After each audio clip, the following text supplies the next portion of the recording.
and at the same time last year we had 8 officer-involved shootings, 5 of which were not fatal. The date and time of this call was May 22nd, 2021 at 04:43 in the morning, and the type of call we responded to was a person with a gun. The location of the officer-involved shooting was the 6200 block of Windfresh Drive, Las Vegas, Nevada 89148, and it's pictured on the map to my left, and this is located in the Summerlin Area Command. The involved officer in this event is Officer Michael Graca. He is 30 years old and has been with the Las Vegas Metropolitan Police Department since 2018. In this incident, Officer Graca was armed with a Daniel Defense rifle, which is a .223 caliber rifle. The investigation revealed that Officer Graca fired 1 round during this incident. Officer Graca is assigned to the Community Policing Division and specifically the Summerlin Area Command. The suspect in this event is Sanjeev Singh. He's a 49-year-old Pacific Islander. He's an adult male, obviously. He's 6 feet tall, weighs 185 pounds, and he is pictured to my left in the photo on the screen. During this incident, Mr. Singh was armed with a Mossberg 12-gauge shotgun and a Brico 9mm handgun. During the execution of a search warrant, 2 other firearms were also located within his residence. However, physical evidence showed that he did not fire these weapons during this incident. Mr. Sanjeev's charges at this time, he's been charged with 2 counts of attempted murder with a deadly weapon on a police officer. He's been charged with 3 counts of discharging a gun within a structure within a prohibited area. And he's been charged with 3 counts of discharging a firearm into an occupied structure. All of those charges are felonies. The details of the officer-involved shooting are as follows. On Saturday, May 22nd, 2021, at approximately 4:43 a.m., the Las Vegas Metropolitan Police Department Dispatch Center received a call from a residence located at the 6200 block of Windfresh Drive, Las Vegas, Nevada 89148.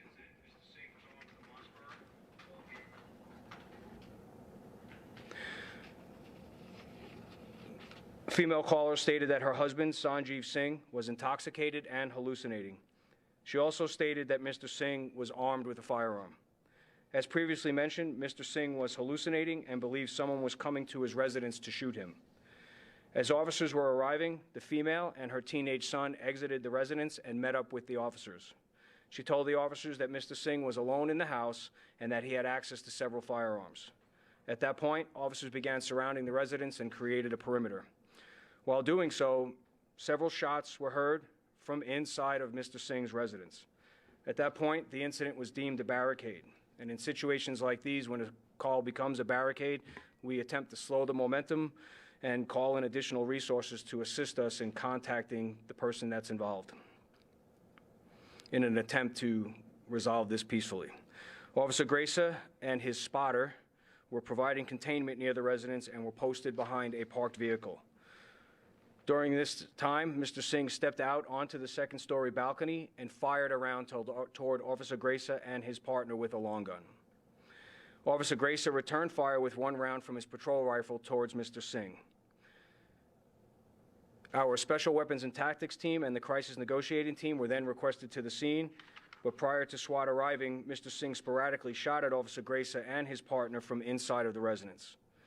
When SWAT and negotiators arrived and took over the containment of the inner perimeter, they immediately attempted to de-escalate this dangerous and volatile situation.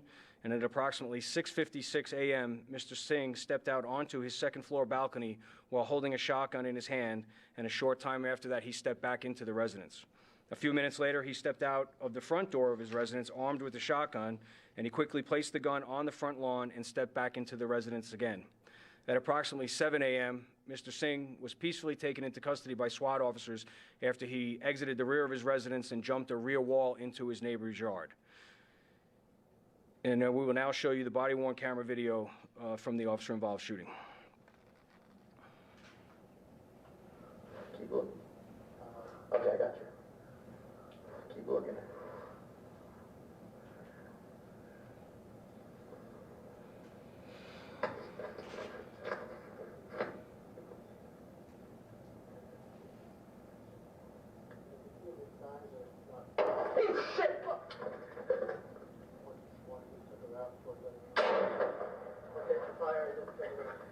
Don't back shot. Oh my God. I can still see him. I can still see him. 142 shots fired. He's still at the balcony area. Just shot towards us. Oh, shit. Get in your house, now. You're gonna get shot. Get in your house. Oh, shit. No, I don't have visual. My partner can shoot at me.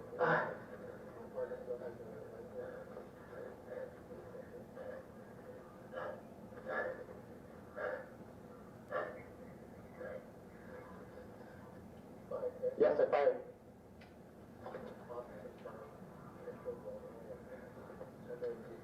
Yes, he shot right as I saw the muzzle flash. He shot right at us, and he's still there. All right, so as you can see in that video and as you can hear, you could hear the first round, which was fired by Mr. Singh at the direction of the officers, and then you see the one round fired by Officer Grace back towards the suspect. And now we're going to play footage from this event where the suspect you see comes out of his residence and he's armed with the shotgun.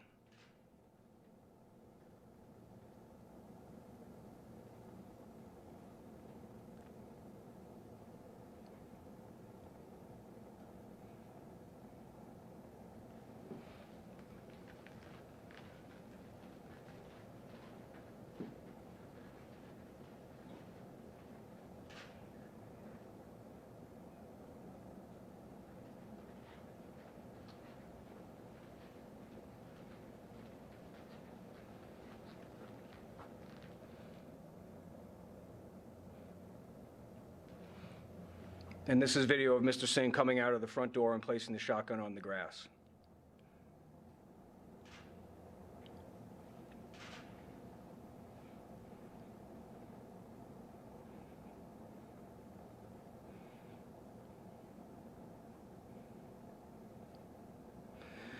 So I think when you look at this incident, it's really important to note that the officers involved in this and the amount of their tactics and their training and their ability to de-escalate this was what brought this call to a safe conclusion where the officers were uninjured even after being fired at, and Mr. Singh was safely taken into custody. So with that, we'll open it up to questions. What was the distance of the officer shooting and was the suspect hit? 83 yards. And this, Mr. Singh had a wound to his one of his upper left arm, right arm, and it appears it could be possibly a graze wound, but it also could be from him jumping over the wall into the neighbor's yard as well. Is that rifle like a sniper rifle? How you mentioned The spotter piece of that is anytime an officer deploys a rifle so that he has somebody who's there with him to not only watch him while he's looking downrange, so to speak, he has somebody there to look out for him, but it's also to, the spotter is also there too to help him look for other threats or the threat in and of itself. Is it a sniper rifle? They're not, it's a patrol rifle, so that's what our patrol officers, when they carry a rifle, it has a scope on it. It gives them the ability to do that, but I wouldn't classify it as a sniper rifle. Have officers ever responded to this house for any kind of domestic incident prior to this officer-involved shooting? Yes, I believe there were 2 previous calls for service at this residence in November of last year, 2019. Do you have a history of mental illness? No. He said that he was intoxicated and hallucinating. Do you know what he was under the influence of? We have no information as to if he had taken any illegal drugs, but for the statement from his wife and from his family, he had been drinking for several days. You mentioned a teenager was also in the house.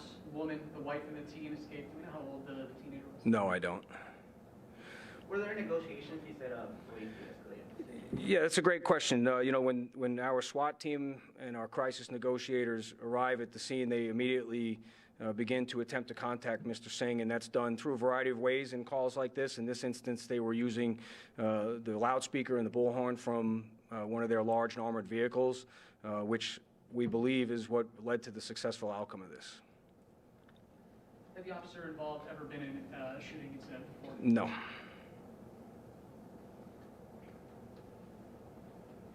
All right. Thank you all for coming.